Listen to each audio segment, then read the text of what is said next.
느헤미야서 2장 1절부터 10절의 말씀을 보겠습니다.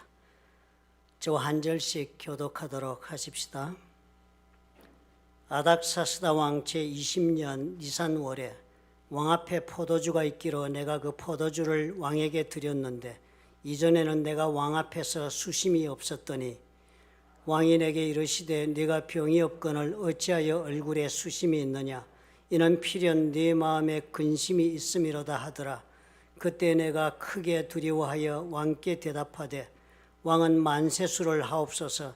내 조상들이 묘실이 있는 성읍이 이제까지 황폐하고 성문이 불탔사오니 내가 어찌 얼굴에 수심이 없사오리까 하니 왕이 내게 이르시되 그러면 네가 무엇을 원하느냐 하시기로 내가 곧 하늘의 하나님께 묵도하고 왕에게 아뢰되 왕이 만일 좋게 여기시고 종이 왕의 목전에서 은혜를 얻었사오면 나를 유다 땅 나의 조상들의 묘실이 있는 성읍에 보내어 그 성을 건축하게 하옵소서 하였는데 그때 왕후도 왕 곁에 앉아 있었더라. 왕이 내게 이르시되 네가 몇 날에 다녀올 길이며 어느 때에 돌아오겠느냐 하고 왕이 나를 보내기를 좋게 여기시기로 내가 기한을 정하고 내가 또 왕에게 아뢰되 왕이 만일 좋게 여기시거든 강 서쪽 총독들에게 내리시는 조서를 내게 주사 그들이 나를 용납하여 유다에 들어가기까지 통과하게 하시고 또 왕의 삼림 감독 아삽에게 조서를 내리사 그가 성전에 속한 영문의 문과 성곽과 내가 들어갈 집을 위하여 들보로 쓸 제목을 내게 주게 하옵소서 하며 내 하나님의 선한 손이 나를 도우심으로 왕이 허락하고 군대 장관과 마병을 보내어 나와 함께 하게 하시기로 내가 강 서쪽에 있는 총독들에게 이르러 왕의 조서를 전하였더니 호론 사람 산발락과 종이었던 암몬 사람 도비아가 이스라엘 자손을 흥왕하게 하려는 사람이 왔다함을 듣고 심히 근심하더라. 아멘.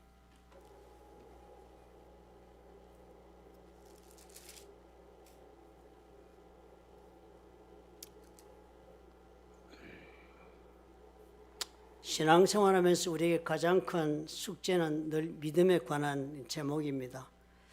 내가 정말 믿음이 있어서 큰 믿음을 가지고 오래 한데도 삶을 경영했더라면 이루지 못했던 일 가운데 많은 것은 하나님의 도우심으로 이룰 수 있지 않았겠느냐 하는 그런 안타까움도 사실 우리가 믿음에 대해서 자신을 평가하는 선에서 그런 생각이 드는 것입니다. 예수께서 우리에게도 말씀하시기를 삶의 크고 작은 문제 가운데서도 주님으로부터 특별한 은혜를 입는 길은 다른 것이 아니라 믿음에 달려있다 그렇게 우리에게 가르쳐 주셨으니까 우리는 그렇게 생각을 하는 것입니다. 우리가 잘 알다시피 마태복음 17장 20절에는 이런 말씀이 적혀 있어요. 이르시되 너희 믿음이 작은 까닭이다. 진실로 너에게 이르노니 만일 너희에게 믿음이 겨자씨 한 알만큼만 있어도 이 산을 명하여 여기서 저기로 옮겨지라 하면 옮길 것이요 또 너희가 못할 것이 없다. 믿음만 있으면 불가능한 일이 없다라고 주님이 말씀하신 성경 구절을 우리가 잘 아니까 우리가 더군다나 그런 것입니다. 사실 우리가 살면서요 내 인생에 아무런 커다란 문제가 있다 할지라도 우리가 주님의 이 말씀을 믿으니까요 정말 내 마음속에 겨자씨만한 믿음이라도 있다면 이런 해결 볼 수 있다는데 나는 그런 믿음도 없이 올해 한 해를 살았나 이런 생각이 드는 것입니다. 내가 믿음이 없으니까 기도도 겨우 나는 이렇게밖에 못하고 또 내가 믿음이 없으니까 하나님 앞에 응답도 받은 것이 없고 그러니까 누구 믿음 좋은 사람이나 따라다니면서 신앙생활 겨우 하고 오늘까지 살아온 것 아닐까 이렇게 스스로 자기를 평가하는 경우가 대부분의 사람들의 입장입니다. 올해 한 해를 그렇게 살면서도 보면은요 신앙적으로 볼 때는 그러니까 누구에게나 다 마음속에 미진한 것이 남게 마련입니다. 후회가 있을 수 있는 것입니다. 믿음으로 살지 못한 것에 대한 후회가 언제나 우리한테는 남습니다. 누구 한 사람이라도 한 해를 다 보내면서 올해 한 해 정말 멋지게 내가 인생을 경영했다. 정말 내 원하는 일을 다 이루면서 정말 하나님의 은혜를 입으면서 멋지게 살았다라고 자부할 수 있는 사람은 없을 것입니다. 늘 자기가 살아온 삶을 돌아보면 부족한 것이 눈에 띄고 느껴지고 또 내 어리석은 것이나 내 무능력 때문에 내가 실패를 저지른 것도 있어서요 마음에 그런 후환이 남는 것입니다. 예수님은 믿음만 있다면 된다고 우리에게 말씀하시는데요 나는 현재 일이 이렇게밖에 되지 못했으니까 이거 다 이 믿음 때문이야 라고 스스로를 그렇게 자책하면서 결론을 짓게 마련입니다. 그러니까 언제나 우리 마음에는 그런 생각이 드는 거예요. 내가 믿음이 문제지. 제대로 된 신앙생활하고 하나님 은혜를 입고 주의 도우심을 입으려면 큰 믿음이 있어야 하는데 하는 이런 그런 숙제가 늘 가슴에 남는 것이 정상적인 그리스도인들의 생각인 것입니다. 이렇게 생각하고 우리가 생각하고 있을 때는 대부분의 경우 우리가 생각하는 믿음이란 것은 논리를 훌쩍 뛰어넘어가는 그런 성격의 믿음을 우리는 생각을 합니다. 이성적으로는 따져보면 도저히 선택할 수 없는 것이지만 그것을 어떻게 해요? 과감하게 선택하는 그것이 믿음이라고 우리는 그렇게 선입견을 가지고 생각합니다. 과감한 선택. 사실 대단히 생각해보면 리스키한 일, 망하기 좋은 일, 손실을 당하기 좋은 일, 해보았자 아무 결론이 없을 것 같지만 믿음으로 그냥 콱 움켜잡고 아니면 절벽에서 눈을 질끈 감고 뛰어내리듯이 그렇게 도전하는 것을 우리는 믿음이라 그렇게 선입견을 가지고 생각합니다. 그렇게 담력을 가지고 절벽에서 탁 뛰어내리면 정말 내가 믿음을 가지고 뛰어내리면 우리 하나님이 받아주신다는 것이 성경의 약속이라고 우리는 그렇게 착각을 합니다. 이런 재미있는 우스개 일화가 있습니다. 중동이었어요. 중동은 다 무슬림 국가잖아요. 기독교가 들어가서 포교를 할 수가 없습니다. 그런데 이제 캐톨릭의 수녀님들이 들어가서 학교를 경영을 하며 어린아이 유아학교, 유치원 그리고 영어학교 이런 걸 하면서 소금 문명을 소개하고 이렇게 하면서 아이들을 키우는 학교를 해서 간접적으로 복음을 전하는 선교를 하는 수녀들이 살고 있었습니다. 어느 날 차를 운전하고 가다 보니까 여자분들이니까 자동차 정비를 잘 생각을 안 했던 모양이에요. 가스가 다 떨어진 거예요, 가솔린이. 그래서 그냥 도시 한복판에서 자동차가 서고 말았습니다. 주유소에 가서 기름을 사가지고 와서 그렇게 채워야만 가겠는데 차를 아무리 뒤져보아도 기름을 받아올 만한 통이 없는 거예요. 그럼 막 뒤지다 보니까 유아용 성교하니까 아이들 변기, 오줌통, 소변을 받는 통이 하나 남아 있었습니다.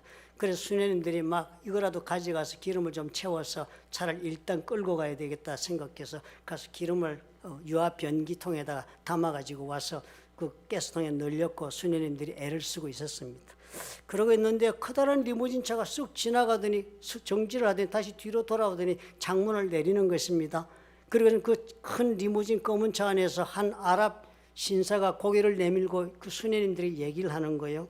수녀님들, 나는 비록 당신들과 종교는 서로 달리하지만 당신들의 그 믿음에는 삶과 경의를 표합니다. 그랬다고 하는 것입니다. 사실 우리가 이런 생각하지 않습니까? 믿음이란 게 이런 거죠. 어려운 일일 때 불가능한 일, 이 정말 수녀님들이 사실 기름 넣고 있는 것인데 당연히 할 일을 그 사람들 하고 있는데 제3자가 볼 때는 그게 믿음으로 소변을 지금 넣어 자동차를 가게 하려고 있는 믿음의 그런 과감한 행동을 하고 있는 것으로 보여지는 것처럼 우리가 믿음을 그렇게 생각하고 있는 것입니다. 믿음으로 살려면 언제나 무모한 도박을 해야 하는 것을 우리는 그렇게 생각합니다. 정작 내용은 어떻게 해요? 사실상 이 믿음으로 선택하는 사람들의 삶의 모습을 우리가 가만히 살펴보면 전혀 그러하지 아니한데 우리는 객관적 입장에서 그 믿음으로 사는 사람들의 삶을 보고서는 과감한 도박을 한 사람만이 하나님의 능력을 입었다라는 생각을 품고 우리가 안타깝게 살 때가 많은 것입니다. 오늘 우리가 읽은 느헤미야의 경우를 통해서도 우리가 배울 수가 있습니다. 오늘 느헤미야가 선택하고 있는 이 모습이거든요. 이 장에 보면은 느헤미야는 지금 술관원으로 페르시아 왕궁에서 일하는 그런 신하였습니다. 그런 신하가 이제 그 모든 자기의 그 관직을 다 버리고 고국으로 돌아가서 그 폐허가 된 고국의 성벽을 재건하는 일에 자기가 투신하겠다고 생각하고 지금 왕과 대화를 벌이는 장면을 우리가 읽은 것입니다. 이 느헤미야는 사실상 바라보면 어떻게 대단히 무모한 선택을 지금 하고자 하고 있는 것입니다. 마치도 도박을 하는 것 같이 그렇게 자신의 인생을 지금 그렇게 내거는 그런 선택을 하고자 합니다. 이 느헤미야 역사적으로 이렇게 잠깐 우리가 돌아보고 기억을 살펴보면 얼마나 이 결정이 힘든 것을 지금 이렇게도 내리고 있는가를 우리가 이해할 수가 있습니다. 페르시아의 왕 때 5대째 왕입니다. 여기에 나오는 왕이 아닥사스다 왕이라고 합니다. 이 페르시아 제국 여러분 아시죠? 역사적으로도 다 기록이 있는 것입니다. 신화나 혹은 지어낸 이야기가 결코 아니고 역사적인 사건이라는 것을 제가 알려드리고 싶어서 잠깐의 그런 세상 역사 얘기를 하겠습니다. 페르시아 제국이 전에는 아수르 제국이 있었습니다. 그 다음에 바빌론 제국이 세상을 제패하였고요. 바빌론 제국이 지금의 이라크입니다. 세상을 제패한 바빌론 제국의 유다 왕국이 망해가지고 포로로 다 잡혀갔고 그 바빌론 왕국이 페르시아에게 멸망을 합니다. 그때 그 멸망시킨 장수고 그리고 다음에 왕이 된 사람이 고레스였습니다. 고레스 때에 이 사람들이 다 유다로 다시 돌아가라는 그런 대단한 그런 은사를 받습니다. 그래서 모든 포로들이 각국의 나라로 자기 고향으로 돌아가서 자기들이 섬기는 신을 섬길 수 있는 종교적인 허락을 받은 그런 사건이 벌어집니다. 그것이 고레스 칙령으로 그렇게 해서 유다 백성들은 70년 만에 하나님이 예언하시고 약속한 대로 고향 땅으로 다시 돌아가나 사건이 발생합니다. 그렇게 돌아가서 이 사람들이 성전을 재건하기 시작을 합니다. 그래서 첫 번째 왕, 초대 왕인 고레스가 죽습니다. 그 다음에 두 번째 2대 왕인 겜비세스라는 왕이 그때 자리에 들었을 때는 성전의 공사를 계속하지 못합니다. 그 현지인들이 너무나 반대가 심하니까요. 너무 반대가 심하고 괴롭히니까 용기를 상실하고 그리고 의욕이 꺾여가지고 왕도 바뀌고 그러니까 후원도 제대로 못 받고 이래가지고 공사를 스스로 중단합니다. 그렇게 했다가 그 다음 3대 왕인 다리오 왕 2년에 공사를 재개해서 6년에 성전을 완공했다 그랬습니다. 그러니까요, 처음에 이 사람들이 유다 땅으로 돌아와가지고 20년 만에 성전이 재건된 것입니다. 대단히 오랜 세월 동안 고생해서 성전을 재건했습니다. 이때 페르시아의 정치적 사정은 우리가 대단히 잘 알고 있는 사건과 많이 연결되어 있는 왕들입니다. 다리오 왕 같은 경우는 여러분 그 그리스의 그 마라톤 평야에서 일어난 전쟁 여러분 들어서 아시지요.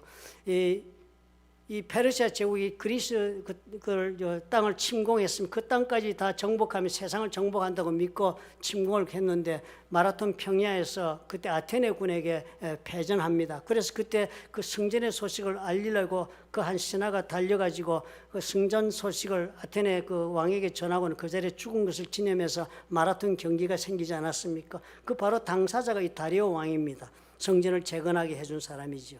그런데 그 다음 왕이 다리오 왕이 죽고 나서 아하수에로라는 왕이 올라갑니다. 그런데 이 아하수에로 왕은 다리오 왕이 그리스를 정벌하려다 실패했으니까 자기는 더 큰 대군을 일으켜서 국력을 과시하고 왕권을 자랑하기 위해서 전쟁을 쓸데없이 일으켜서 그리스에 가서 이제는 스파르타에게 대패를 하고 말았습니다. 그렇게 대패를 하고 돌아왔으니까 소비한 그 국력이 어마어마하니까 얼마나 내정이 불안했겠습니까? 얼마 되지 않아서 이 아하수에로 왕은 암살을 당합니다. 이 아하수에로 왕의 부인이 우리가 잘 아는 에스더 왕비입니다. 그때 아하수에로 왕 때 에스더 왕비의 사건도 벌어지고 그리고 그 종족 말살의 사건도 벌어지고 하는 에스더 이야기가 성경에 기록되어 있습니다. 그렇게 아하수에로 왕이 암살당한 다음에 그 아들이 왕이 올라가는데 그 왕의 이름이 아닥사스다 왕입니다. 그 아닥사스다 왕 때 지금 이 느헤미야가 자기의 고향으로 돌아가서 그렇게 성벽을 재건하고자 하는 그런 제안을 한 것입니다. 그러니까 이 아닥사스다 왕 때 국력은 여전히 왕성했습니다. 이 아닥사스다 왕 때 우리가 아는 에스라가 귀환합니다. 2차 처음에 1차적으로 귀환했을 70년 만에 돌아올 때는 고레스 왕 때는 약 5만 명이 돌아왔지만 에스라가 이 아닥사스다 왕 때 성전이 재건되었지만 신앙적으로 피폐해 있고 그리고 또 아주 위축된 그런 삶을 살고 있으니까 유다 백성들을 다시 이렇게 세우려고 에스라가 그렇게 귀환해가지고 약 7천 명 내지 8천 명의 교포와 함께 돌아옵니다. 그래서 그때 돌아와서는 이 에스라가 종교 개혁을 일으켜서 다시 신앙적으로 이 사람들이 일어설 수 있도록 그렇게 역사를 했습니다. 그런데 그때요, 이 아닥사스다 왕 때 에스라 4장 7절에 보니까요, 방백 느훔과 서기관 심세 팔레스타인의 그 땅에 있던 이방 족속 현지인들입니다. 이 현지인들이 아닥사스다 왕에게, 이 페르시아 왕에게 직접 고발장을 보내는 것입니다.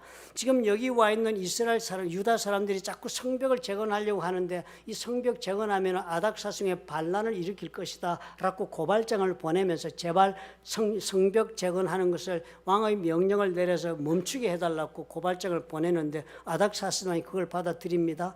그래가지고는 에스라가 와 있을 때 아닥사스다 왕이 성벽의 재건을 중단하라고 왕의 칙서가 내려와서 공식적으로 성벽 재건 공사를 멈추었습니다. 그리고서는 약 13년 뒤입니다. 이 느헤미야가 지금 유다 땅으로 가려고 기도를 하고 있는 것입니다. 그러니까 지금 우리가 읽고 있는 이 이야기는 성전이 재건된 후로는 약 70년이라는 오랜 세월이 지났습니다. 그리고는 고레스가 칙령으로 이 유다 백성들이 기적적으로 귀환하기 시작한 그때로부터 따져 물경 100년의 세월이 가까워 왔습니다. 느헤미야가 그럴 때요, 이 아닥사스다 왕의 궁에서 왕의 술관원으로 일하고 있었다니까요. 술관원이란 직책은 우리가 요셉의 이야기에서 알고 있는 것처럼 왕이 아주 측근에 있는 사람으로 왕이 독살되는 것을 막기 위해 모든 음식에 책임 것 중에 술을 책임지고 있는 관원이니까 대단히 높은 자리에 있는 사람입니다. 더군다나 아닥사스다 왕의 아버지 아하수에로는 암살된 사람입니다. 그러니까 얼마나 그 직책에 관한 선별이나 그 관심도가 왕국에서 높았겠습니까? 그런 자리에 있던 사람이 느헤미야니까요. 그것도 유다인으로서 그 자리에 있었으니까 대단한 신뢰를 받았던 사람인 것입니다. 그리고 그 신뢰만 받았을 뿐만 아니라 왕과도 개인적으로 대단히 친밀한 것이 분명해 보입니다. 왜냐하면 오늘 우리가 읽은 2장 6절에 보니까 그 느헤미야가 왕에게 청원을 올릴 때 그 자리에 그때의 왕후도 왕 곁에 앉아 있었더라 그랬으니까요.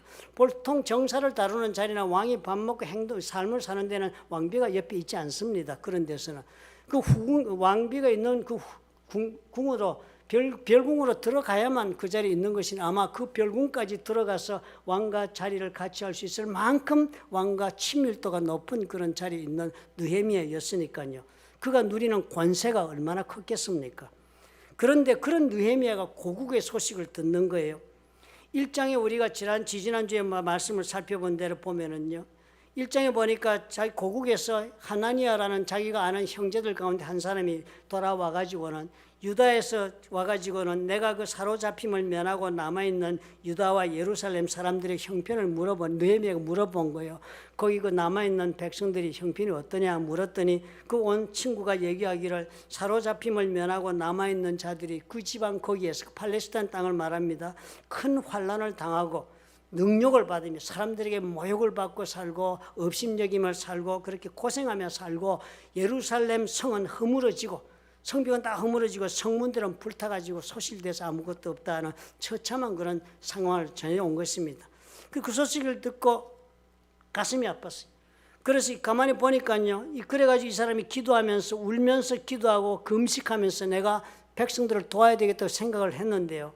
이 느헤미야가 적은 것이 보니까 시대적으로 가만히 계산을 해보면 대단히 엄청난 사건입니다. 사로잡힘을 면하고 남아있는 유다와 예루살렘 사람이라 적은 것을 보니까 이 사로잡혀 간 것은 바빌론 왕국 때 일어난 사건입니다. 느부갓네살 왕 때요. 그래 다시 귀환하기 전이니까 연도를 따져보면 적어도 150년이 넘어가는 이전에 일어난 사건을 지금 느헤미야가 가슴 아파하면서 이 문제를 내가 어떻게든 해결해 보겠다고 결단을 내린다는 것입니다.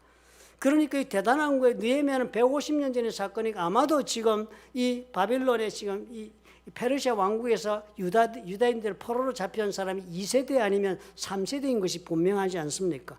자기는 직접 경험한 것이 아닙니다.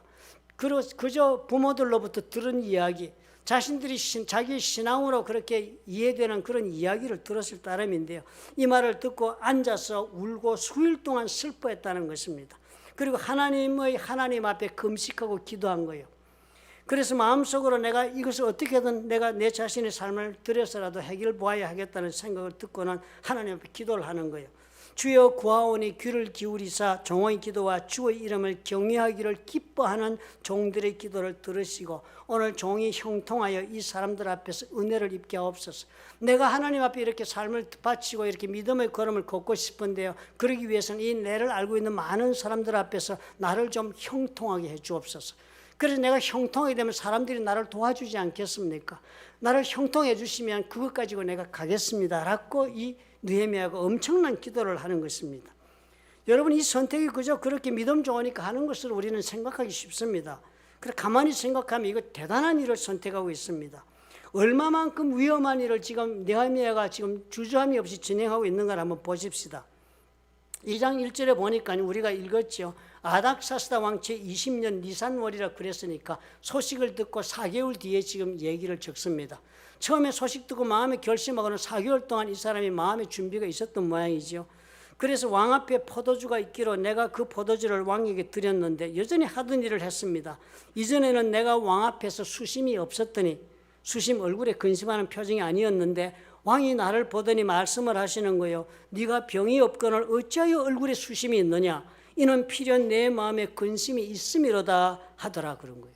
사실 이 말은요, 대단히 군주가 그 신하를 사랑해서 하는 말처럼 우리는 그렇게 이해가 됩니다. 왜냐하면 지금은 대단히 인권이 존중되고 서로가 서로의 인격을 존중하고 인격적으로 우리가 서로 관계를 맺는 그런 자유세상을 사니까요. 그러나 이때는 그렇지 않은 것입니다. 군주 앞에서는 더군다나 왕궁의 에티켓은 왕 앞에서 슬픈 얼굴을 짓거나 불만스러운 표정을 지으면 당장 목숨을 잃을 수가 있습니다. 왜냐하면 왕이 선정을 베풀어 정말 나라를 잘 다스리는 증거는 백성들이 기뻐하는 것이다. 이렇게 그 사람들은 이해를 하고 있기 때문에 왕 앞에서는 언제나 기쁜 얼굴이 하고 언제나 좋은 표정을 지어야만 하는 것입니다. 그 앞에서 수심을 띄거나 왕에게 불쾌한 말을 하거나 그런 감정을 일으키는 사람은 가차없이 폐위되거나 죽임을 당했습니다. 아하수에로 왕 때 그 왕비가 왕의 기분을 거스렸다가 폐위되지 않았습니까? 그 덕분에 에스더가 왕비가 되는 길이 열렸던 것을 우리가 알고 있는 것처럼. 그러니까 이때 어떻게 해요? 사실 느헤미야가 이 말을 들었을 때는요, 왕이 그 다음에 기분이 나빠가지고 이놈을 끌고 가 하면 가서 죽는 것입니다. 그랬으니까 그 다음에 느헤미야 이렇게 적었어요. 그때에 그 왕이 그 말을 듣고 내가 크게 두려워하였다. 너무 놀란 거예요. 왕이 수심이 있다는 말을 듣고는 깜짝 놀란 거예요. 죽을 일을 지금 자기가 벌리고 있다는 생각이 드니까요. 엄청난 사건입니다. 그런데요, 그때 크게 두려워했지만 이 사람이 어떻게 해요? 일단 마음에 결정한 바가 있으니 그 자리에서 엉뚱한 이야기까지 꺼냅니다. 페르시아 제국의 왕에 있어서 술과 눈으로부터 절대 들을 필요가 없는 이야기를 왕에게 지금 하기 시작합니다. 이렇게 이야기를 하는 거예요. 내 조상들이 묘실이 있는 성읍이 이제까지 황폐하고 성문이 불탔사오니 내가 어찌 얼굴에 수심이 없사오리까? 내 얼굴에 수심이 있다고요? 내가 왜 수심이 없겠습니까? 내 고향 땅에 우리 아버지가 묻힌 땅에는요, 그 성이 다 허물어지고 재건하지 못하고 있는데 내가 어떻게 기뻐할 수 있습니까? 라고 왕에게 들이댄 거예요. 반문한 것입니다. 그런데 그 공사를 못하게 한 사람은 누굽니까? 바로 이 말을 듣고 있는 아닥사스다 왕이 공사를 못하게 한 사람입니다. 그러니까 그 왕 앞에 그 이야기를 하는 것이 목숨을 아예 내놓고 지금 한 것입니다. 죽을 작정하지 않고는 이렇게 단도직입적으로 할 수 있겠습니까? 어마어마한 도박을 한 것이 분명하지 않아요? 하나님을 믿는 믿음이 있다 하지만 지금 이 행동은 가히 상상을 불허하는 그런 선택을 지금 이 사람은 한 거예요. 절벽에서 몸을 던진 거예요, 이 사람이. 베드로처럼 바다에 그냥 보트에 내려가지고 발길을 내린 거예요. 무엇보다 왕이 거절하는 것이 당연한 일 아닙니까? 공사를 중단시킨 자가 왕이니까요. 그런데 그것을 다시 제거해달라는 엄청난 도전입니다. 또 술관원의 자리가 보통 자리가 아닙니다. 이 술관원의 자리는 왕의 찍은 척근 중에 하나니까요. 자기가 누리는 권세도 크고 그리고 물질이나 명예나 엄청난 것을 누리고 살고 있는 자리입니다. 올라갈 수 있는 데까지 올라갔으니까요. 그죠? 그런 자리인데 그런 모든 자신의 안락함과 성공과 특혜, 특권 이런 것을 다 버리고서 어디로 간다고요? 황폐한 고향 땅, 그것도 적들에게 공격받고 있고 소수의 백성들만이 돌아가서 나라를 재건해 보겠다고 애쓰는 별로 바람직한 공로가 없을 곳을 찾아서 가는 이런 선택이라는 것은 어마어마한 모험입니다.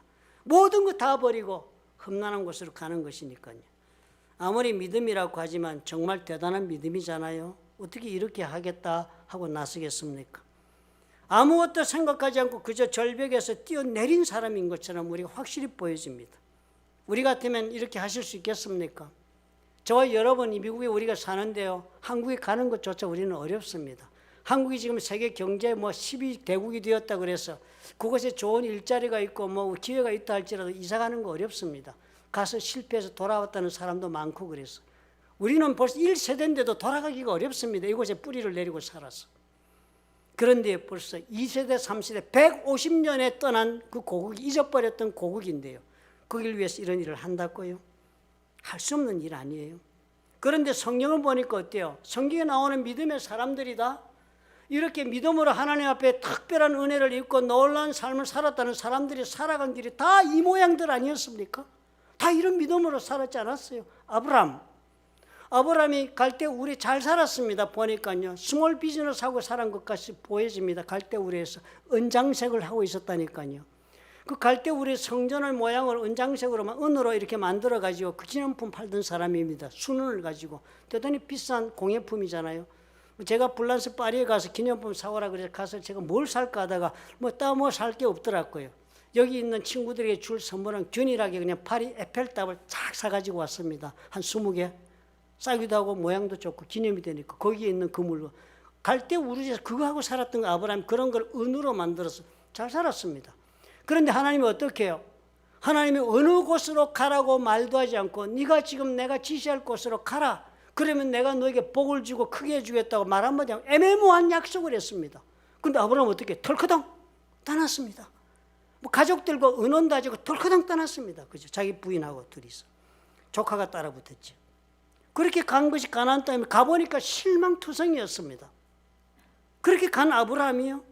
100세가 넘어서 아들 겨우 하나 얻었는데요. 하나님 어느 날부터 이제 살만한데 오더니 아무 이유 없이 하나님이 너 그 아들을 모리아 산에 데리고 가서 번제로 바쳐라 그랬습니다. 번제로 바친다면 알을 그냥 칼로 찢어 죽여가지고 불태우라는 것입니다. 그런데 이 아브라함 덜커덩 그냥 알 데리고 갑니다. 이런 방구 대꾸가 없습니다. 하나님 앞에. 모리아 산이 가는 길이 사흘길인데요. 그 사흘길을 아들 손잡고 걸어갑니다. 그리고서는 바위 위에다 갖다 놓고는 묶어가지고 칼을 드니까 하나님 그때 말려가지고 살곰 이런 이야기 우리가 보지 않아요? 뭐 이런 사람들이니까 이 사람이 하나님 앞에서 믿음의 조상이다라는 칭찬을 듣는구나. 우리 그런 생각이 들지 않아요? 덜커덩 하니까. 우리가 잘 아는 베드로 어쨌습니까? 무리를 걸은 인류 최초의 사람이 아마 마지막이었는지 모르겠습니다. 그죠? 밤 사경에 풍랑 가운데 갈릴리 바다에서 풍랑을 만나가지고 물경 9시간이 넘게 풍파도를 싸우고 있었습니다. 갈릴리 바다가 무슨 크기라도 한 바다가 아니지 않습니까? 뭐 여러분 가보시면 아시겠지만 반경 10마일이 안 되는 조그만 호수입니다. 거기에서 그냥 풍랑을 만나고 거의 풍랑은 정말 가히 살인적입니다. 밤에는. 그 만나가지고 그 호수에 죽었다 그러면 자랑할 그런 모험적 그런 선언이 되지도 못합니다. 그런 풍랑을 만나서 사투를 벌리다가 예수님이 나타난 거예요. 풍랑이 막 일고 있는 예수님이 나타나니까 다들 유령이 나타났다고 두려워하는데요. 그 사람이 예수님 보고서는 그냥 예수님이시면 나를 불러주세요. 그러고서는 그 믿음으로 덜커덩 무리를 걸어갔다는 거 아닙니까? 리스크를 그냥 받아들인 사람이 이렇게 믿음에 다 성공했구나. 우리가 이렇게 보여지는 일들이 막 벌어지고 있잖아요. 그래서 오늘 느헤미야도 보니까 그러네. 우리 마음속에 그렇게 드는 게 뭐예요? 이 믿음으로 산다는 건 아무나 하는 거 아니다. 아무나 하는 거 아니다. 그 목사님 좀 해보십시오. 간혹 장로 가운데 누가 하겠지. 간혹 어떤 권사 간증에 나오는 그런 것이다. 이렇게 생각이 듭니다. 과연 그런가? 우리 이 생각을 해보자 하는 것입니다. 믿자 해서 되는 일이 아니더라. 그렇잖아요. 그죠? 믿자 해서 되지 않더라는 거예요. 밥을 굶으며 금식기도라도 믿자 해서 믿음이 생기는 것이 아니더란 말입니다. 믿음은 그저 내 마음속에 생기는 것이 아니기 때문이에요. 믿음이란 본래 그 성격상 상대와의 관계 속에서 믿음이 생기는 것이기 때문입니다. 그저 내 혼자서 상대를 바라보고 믿음이 생기는 것이 아니라 관계를 맺고 그 관계가 시작되고 자람에 따라서 믿음이 시작되고 자라는 것이 믿음이기 때문입니다. 우리는 아무것도 모르는 미지의 인물이나 사건에 대해서 믿을 수는 없습니다. 무엇인가를 우리는 알고 관계를 맺기 시작해야만 믿음이 시작될 수 있지 않습니까? 두 종류의 믿음이 있을 수 있습니다. 우리가 믿는다 말할 때는요. 첫 번째로 상대에 대한 능력에 대한 믿음을 우리가 말할 수 있습니다. 가령 예를 들면 증권회사의 스탁 브로커의 그 돈 만드는 능력을 우리가 믿으니까 돈을 맡깁니다. 그렇죠? 또 병원의 의사 병 고치는 능력을 믿으니까 그 사람이 성격이 어떻든 그 사람이 인품이 어떻든 상관하지 않고 그 병 고치는 능력 믿고 우리의 몸을 맡깁니다. 심장 수술도 그래서 맡기고요. 정치인들이요. 정치하는 능력들을 믿고 잘 해줄 거 아니까 내가 믿는 사람에게 투표하고 이렇게 믿는 것이 있습니다. 상대방의 능력에 대한 우리가 믿음을 가지고 살 수 있습니다. 또 두 번째는요. 전형과는 다르게 상대방의 본성, 인격, 성품에 대한 믿음으로 우리가 관계를 맺는 경우가 있습니다. 우리의 믿음이요. 만약에 상대방의 능력에 근거를 두고 있다면 이 믿음은 지속적일 수가 없습니다. 우리의 믿음이 이렇게 상대방의 능력이 있을 때는 그 능력이 우리 삶 가운데 확인될 때는 믿음을 유지할 수가 있습니다. 그러나 그 능력이라는 것이 언제나 확인되지 않습니다. 증권 브로커가 언제나 돈 벌어주지 않습니다. 그 사람이 돈을 벌어주지 못하는 사건이 발생하면 우리는 그 사람 관계를 계속할 수 없습니다. 믿음이 사라지니까요. 정치가도 마찬가지입니다. 그렇죠? 공약을 어긴 정치가를 계속적으로 믿지 않고 투표권을 우리는 다른 데로 행사합니다. 의사 그렇습니다. 심장수를 잘했지만 사건 터졌다 해서 믿음을 상실할 일이 느껴지면 내 심장을 맡길 수 없습니다. 능력에 의지한 믿음은 언제나 지속적이지 않고 중단되기 쉽고 변질되기 쉽고 그리고 상실되는 것이 그 믿음의 성격입니다. 그러나 상대방의 본성, 성품이나 인격에 대한 믿음의 그것의 근거를 두고 우리가 믿음을 가지고 있다면 지속적일 수가 있습니다. 우리 하나님도 똑같은 것입니다. 상대방의 인격에 대해서 우리가 믿고 있다면 그 인격은 변함이 없는 것이니까 그 인격과 인격의 관계 속에서 우리는 그 사람이 행하는 것에 대한 믿음을 우리는 보여주는 것입니다. 그 특별히 가장 가까운 예가 부부관계에 그럴 것입니다. 부부관계 서로 인격 대 인격으로 신뢰하니까 그 남편이 하는 일은 다 믿어줍니다.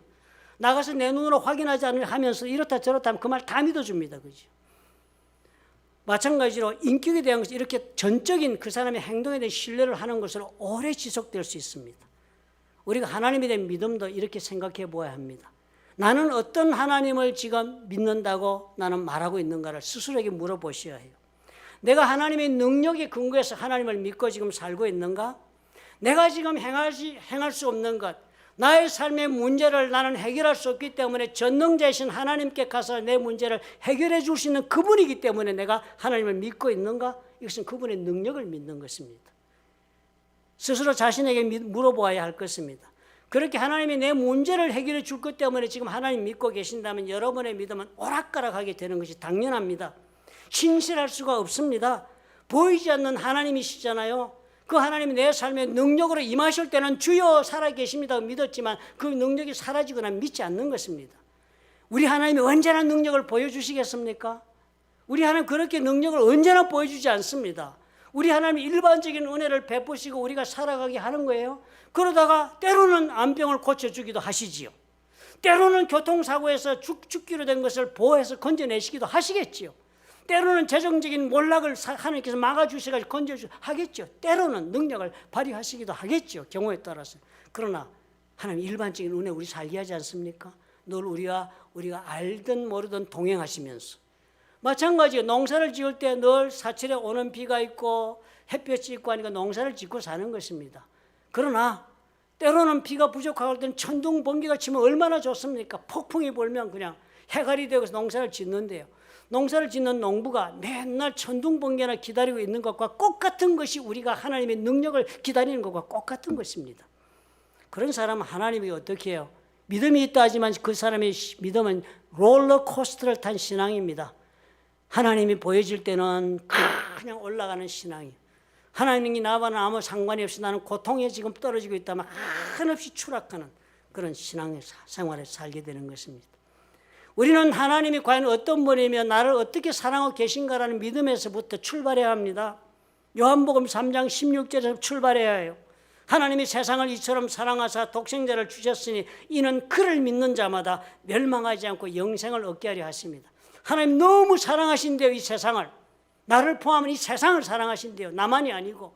너무 사랑해서 이 세상을 건지시려고 그 아들을 보내가지고 아들이 목숨을 바쳐서 세상을 건지도록 하신 그 하나님이시다라고 요한복음이 알려줍니다. 그런데요, 그러면서 로마서 이렇게 설명을 합니다. 로마서 5장 7절에 보면 이런 구절이 있어요. 의인을 위하여 죽는 자는 쉽지 않다. 의로운 사람을 위해서 죽어주는 사람 많지 않죠. 그 죽는 거 쉽지 않습니다. 선인을 위하여 용감히 죽는 자가 혹 있다. 가령 의인인 그는 안중근 의사가 총 쏘고 죽었다고 해서 옆에서 같이 총 쏘고 막 죽어가는 사람 많지 않았습니다. 그죠? 한 사람 죽었습니다.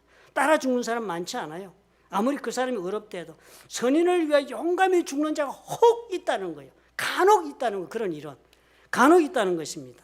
그런데요, 우리가 아직 죄인 되었을 때 우리가 선인도 아니고 의인도 아니고 우리는 추잡한 죄를 짓고 사는 그런 인생인데 우리가 그런 때에 그리스도께서 우리를 위하여 죽으셨다. 예수님이 십자가에 돌아가셨다는 거예요.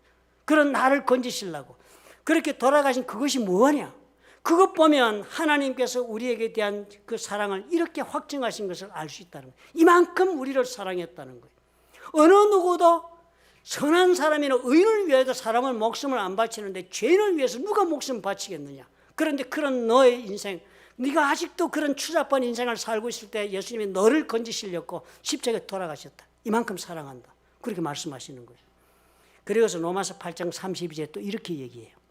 자기 아들을 아끼지 아니하시고 이렇게 자기 아들을 십자가에 못 박아 우리를 건지게 하신 하나님 얘기입니다. 자기 아들을 아끼지 아니하시고 우리 모든 사람을 위해 내주시니가 이렇게 죽게 한 그 하나님이 어찌 그 아들과 함께 모든 것을 우리에게 주시지 아니하겠느냐. 세상에 좋은 건 많지만은 이 하나님에게 자기 아들보다 더 귀한 거 있습니까? 없죠, 그죠? 우리 자식 키워봐서 알잖아요. 내 자식보다 더 귀한 게 세상에 뭐가 있어요? 돈이 무슨 그 귀한 것이 그만큼 있겠으며 무슨 뭐가 그렇게 명예가 그렇게 중요합니까? 자식을 위해서라면. 그런데 하나님이 그 아들까지 나를 위해서 내놓았는데 내 삶에 필요한 좋은 것이 있다면 우리 하나님이 그거 아끼시겠느냐? 그 하나님 믿음으로 한번 바라보라. 그렇게 너를 위해서 아들까지 버린 하나님이 너를 위해서 무엇을 아끼겠느냐? 좋은 거 있다면 다 주실 거다 하는 거예요. 그러니까요, 우리 하나님 그런 하나님이라고 성경이 알려주면서, 그런데 그런 하나님이 우리의 인생을 경영을 하고 계신 거예요. 버려두지 않으시고 에베소서 1장 11절에 보니까 모든 일을 그의 뜻의 결정대로 일하시느니, 하나님 그런 거예요. 모든 일이 하나님의 뜻을 세우시고 그 하나님의 뜻을 따라 목적을 정하시고 그 목적에 부합하게 계획을 세우시고 운영하신다는 거예요. 모든 일을 그의 뜻의 결정대로 일하시는 이 계획을 따라 우리가 예정을 입어 그 안에서 기업이 되었다. 하나님의 뜻을 세우시고는 그 뜻에 부합하게 계획을 세우는 이 뜻은 이렇게 이루었으면 되겠다라고 하나님 좋은 계획을 세우시고는 그 가운데 우리를 고르시는 거예요. 많은 영혼들이 있는 가운데 우리를 미리 하나님이 선택하시는 거예요. 선택하고서 우리 앞길을 하나님 미리 준비하시는 거예요. 너 이렇게 가가지고 내가 계획한 이 목적지에 도달하도록 내가 한번 해보고 싶다라고 하는 계획을 하시고 우리를 그렇게 이 세상에 보내셨다는 거예요. 이게 우리의 존재라는 거예요. 이게 우리의 삶의 지금 우리의 현주소가 지금 그렇다는 거예요. 우리 리얼리티, 우리 삶의 실제 모습은 우리가 겉으로 보면 돈 벌고 자식 낳고 병마와 싸우고 이러면서 한평생 살다 가는 것이 인생인 것처럼 우리 생각하지만 그게 아니라는 거예요. 하나님 계획을 따라서 저와 여러분을 이렇게 인도해 가고 있는 것이 실질적인 우리의 삶의 내용이다라고 성경이 알려줍니다. 이 계획이 언제부터 있었다고요? 우리를 이 세상에 보내기 전부터, 오래전부터, 하나님 오래전부터 계획을 세우고 우리를 보내셨다. 특별한 계획이 있다는 거예요.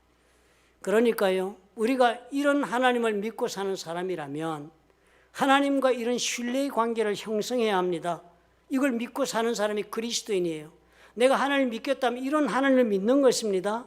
천둥 번개를 맞아오는 하나님 믿는 것이 내 삶에 함께 하시며 내 인생을 이끌어 가시는 하나님, 좋은 목표를 정하고 나를 지금 계획 가운데 한 단계씩 걷게 하시는 하나님 믿는 것이 그리스도인의 믿음의 내용인 것입니다.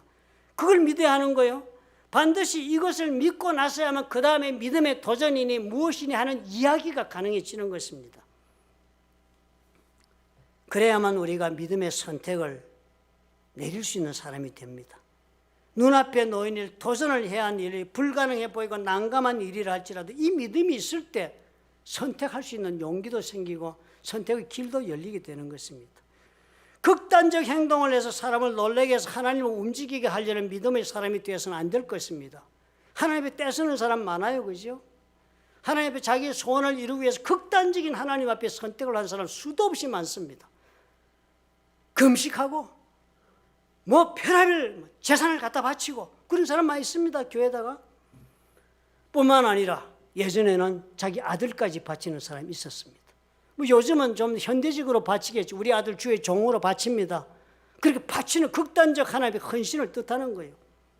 하나님 깜짝 놀라게 하겠다는 거예요. 내가 이만큼 하나님 사랑하고 믿습니다. 보여가지고 하나님 놀래가지고 그래 뭘 원하느냐 이렇게 하려고 하는 일이라는 거예요. 사실요, 믿음을 이렇게 가지고 사는 믿음의 영웅들 보면 절벽에 뛰어내린 것 같지요. 그런데요, 우리가 결코 그렇다고 절벽에 뛰어내리는 선택을 해야 할 필요는 전혀 없습니다. 하나님께서 우리가 절벽에 뛰어내려야 할 일을 준비하셨다면 하나님이 던지십니다. 절벽에 떨어지라고. 다니엘 이야기 여러분 아시죠? 다니엘이 그날에 수상이 되었습니다. 유다 포로로 가가지고 느부갓네살 왕의 취하에서부터 시작해서 대대로 수상직을 살았습니다. 다리오 왕 때도 다니엘이 수상을 했습니다.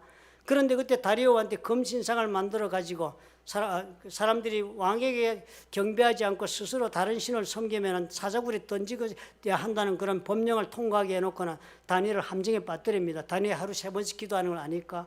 그래 다니엘이 정적들이 다니엘을 모함해가지고 사자굴에 던지게 됐습니다. 그래갖고 다리오 왕도 할 수 없이 왕의 칙령은 변개할 수 없으니까 그저 다리오가 그 다니엘을 사자굴에 던지면서 너희 하나님에게 그저 내가 너를 맡긴다는 말을 하면서 던집니다. 그렇게 사자굴에 다니엘 떨어졌습니다. 다니엘이 뛰어내린 거 아니지요. 그렇지만 그 사자굴에서 하나님께서 천사를 보내 사자들이 입을 막고 다니엘을 살려냈다는 이야기를 우리가 보지 않습니까?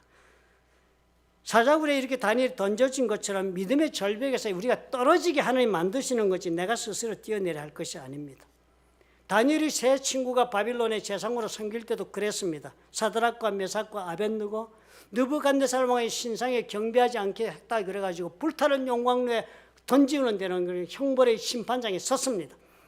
그래서 왕이 너무 인재들이 아까우니까 그 금신상에 절 한번 하면 어때? 그러 이 사람들은 여호와 하나님은 절대로 우상에 경배하는 것은 안 된다는 자신의 신앙 때문에 거절하니까 왕이 너무 안타까운 거죠. 그러니까 이제라도 너희가 준비했다가 내가 만든 신상 앞에 엎드려 절하면 좋겠다. 만일 너희가 절하지 아니하면 즉시 너희를 맹렬히 타는 풀무불 가운데 던져 넣을 것이니 능히 너희를 내 손에서 건져낼 신이 누구겠느냐. 아무리 너희들이 하나님 믿는다 하지만 하나님이 저 용광로 불에서 너희들을 건져낼 수 있겠느냐. 착각하지 말고 지금 그래 절 한번 하고 좀 살자라고 막 달랬습니다. 그랬더니요, 사드락과 메삭과 아벳느고가 왕에게 이렇게 대답을 합니다. 느부갓네살이요, 우리가 이 일에 대해 왕에게 대답할 필요가 없습니다. 왕이여, 우리가 섬기는 하나님이 계시다면 우리를 맹렬히 타는 풀무불 가운데서 능히 건져내시겠고 왕의 손에서도 건져내시리이다. 그렇게 하지 아니하실지라도 왕이여, 우리가 왕의 신들을 섬기지도 않고 금신상에 절하지도 않을 것입니다. 그렇게 아십시오. 그랬습니다. 무슨 얘기합니까? 우리는 그냥 믿음으로 불에 들어가면 들어가리다 이걸 지금 말하고 있는 것이 아닙니다. 이 세 사람은 하나님에 대한 믿음이 확실한 거예요. 우리 하나님이 우리의 삶을 계획 가운데 인도하고 계시기 때문에 불에 들어가 죽으면 안 되니까 건져주실 것으로 느껴지고, 만약에 계획이 내가 생각하는 것 달라서 하나님 계획이 특별한 계획이 있어 불 가운데로 보내신다면 그 아버지는 하나님의 방법이 또 있을 것이다. 나는 그것을 믿는다 라고 느부갓네살에게 하나님의 계획에, 하나님의 그 운행하심에 자신의 믿음을 두고 있는 것을 보여주고 그렇게 절벽에서 뛰는 것입니다. 베드로 경우는 어땠습니까? 물 위로 걷겠다고 보트를 내서 리스크를 택하여만 하나님의 능력을 맛본다고 제가 그렇게 설명했습니다. 그러나 그 내용은 좀 더 다른 그 위험 부담을 안는 용기가 어디에서 나오는지를 이렇게 보여줍니다. 제자들이 그가 바다 위로 걸어오심을 보고 놀라 유령이라 무서워 소리 질렀다. 그랬더니 예수께서 즉시 이르시되 안심하라, 나니 두려워하지 말라 그랬습니다. 그랬더니 베드로가 대답을 합니다. 주여, 만일 주님이시여든 나를 명하사 물 위로 오라 하소서. 그랬더니 예수님이 오라 그랬습니다. 그래서 베드로가 배에서 내려 물 위로 걸어갔습니다. 베드로가 리스크테이크 무작정 물에 뛰어들었습니까? 아니요. 이 사람은 예수님의 명령의 말씀, 오라는 말씀에 순종해서 물에 내려 쓴 것입니다. 우리가 이것을 잊지 말아야 해요. 내가 얼마나 무모해야 믿음의 선택을 할 수 있는 사람이 되는 것이 결코 아닙니다. 내가 얼마나 주님과의 관계 속에서 그 말씀에 순종하며 살겠는가 하는 내 결심이 얼마인가가 내 믿음을 선택하고 있다는 것을 우리가 밝히 보아야 하는 것입니다. 올해 한 해요, 저와 여러분 믿음이 없어 놓친 일 많지요. 저도 소심해서 놓친 일 너무 많아서 부끄럽게 짝이 없는 일도 많습니다. 또 올해 안에 상처 있고 회복되지 못하고 실패한 놓친 것 많고 안타까운 인생을 산 사람이 한두 사람이 아닐 것입니다. 우리 하나님의 은혜가 아니면 이 문제를 해결할 수 없다는 문제는 누구에게나 지금 산적해 있을 것입니다. 믿음으로 주님과의 관계를 이루어 나가는 일을 이렇게 우리가 한번 시작해 보십시다. 먼저 하나님의 관계 속에서 주님의 말씀과 그 명령에 순종할 수 있는 사람으로 나를 만들어가는 노력을 시작해 보는 것입니다. 그랬을 때 우리는 어떻게 해요? 이 느헤미야 보십시오. 느헤미야는 1장에 보니까요, 하나님 앞에 마음을 결정하고서 이렇게 기도했습니다. 옛적에 주께서 주의 종 모세에게 명령하여 이르시되 만일 너희가 범죄하면 내가 너희를 여러 나라 가운데 흩을 것이요 내게로 돌아와 내 계명을 지켜 행하면 다시 돌아오게 하신다고 하나님 하지 않으셨나이까? 라고 하나님의 약속의 말씀을 붙잡고 이 사람이 용기를 낸 것입니다. 우리도 그러한 것이요, 저와 여러분의 하나님의 약속이 있다는 사실을 잊지 마십시다. 우리 하나님의 에베소서에 약속하신 대로 우리를 향하여 하나님은 만세전부터 하나님은 뜻을 정하시고 그 뜻에 부합한 계획을 세우시고 그 계획에 따라 우리 삶을 경영하시려고 하나님은 우리를 선택하여 부르셔서 예수 믿는 사람이 되었다고 말씀하고 있습니다. 이것이 우리가 믿음의 출발을 두어야 하는 거예요. 그런 하나님이시므로 주여 말씀하옵소서, 주께서 말씀하시면 나는 어떻게, 그것이 절벽에 뛰는 거든 하늘로 튀는 것이든 무엇이든지 간에 나는 어떻게 해요? 순종하겠나이다. 이것이 우리의 믿음이 되면 주께서 우리 삶을 주장하실 것입니다. 그런 믿음으로 우리가 새해를 한번 맞을 수 있기를 예수님의 이름으로 부탁합니다. 기도하겠습니다. 좋으신 아버지 하나님, 오늘 우리 가운데 하나님 운행하시면서 우리의 마음을 새롭게 하나님이여 빚어주시옵소서. 우리의 생각을 정리하여 주시옵소서.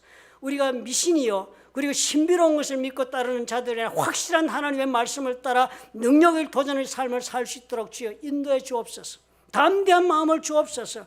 하나님 믿는 신앙, 주의 말씀을 따라 선택하며 세상을 본받지 않고 살겠다고 결단할 수 있는 신앙이 될 수 있도록 아버지여 도와주셔서 우리 모두도 믿음 가운데 무리로 발을 내딜 수 있는 성도들이 될 수 있도록 축복해 주시옵소서. 예수님의 이름으로 기도합니다.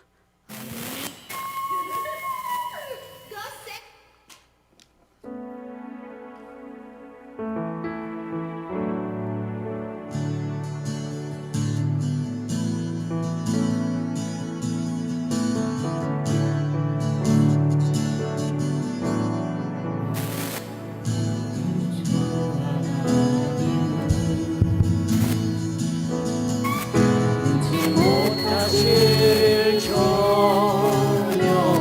조명없는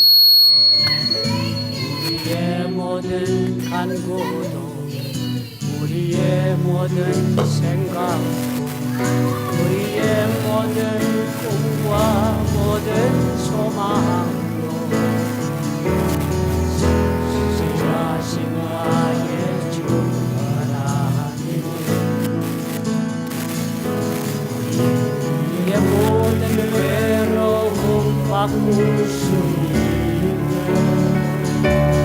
그 말을 행하시고 죽은 자를 일으키시 그를 이길 자 무엇래 주의 말씀을 잡고 힘을 던져 오늘 그가 놀라운 일을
하나님 아버지, 우리에게 주님이여 참으로 예수 그리스도를 믿는 믿음을 주시고 우리 주 하나님께서 나의 삶을 위하여 가장 좋은 것으로 예비하시고 인도하심을 믿는 믿음을 품고 오늘을 아버지여 다시 한번 새로운 마음으로 걸어갈 수 있도록 축복해 주옵소서. 이제는 우리 주 예수 그리스도의 무한하신 은혜와 아버지 하나님의 극진하신 사랑과 보혜사 성령님의 교통하심이 담대한 믿음으로 주님 앞에 새로운 관계를 이루며 걸어가기로 결단하고 일어서는 하나님의 사랑하는 자녀들과 그들의 생업과 가정 위에 보혈로 값지고 세우신 풀러튼 좋은 교회와 파송하신 선교사들 위에 지금부터 영원토록 함께 하실지어다. 아멘.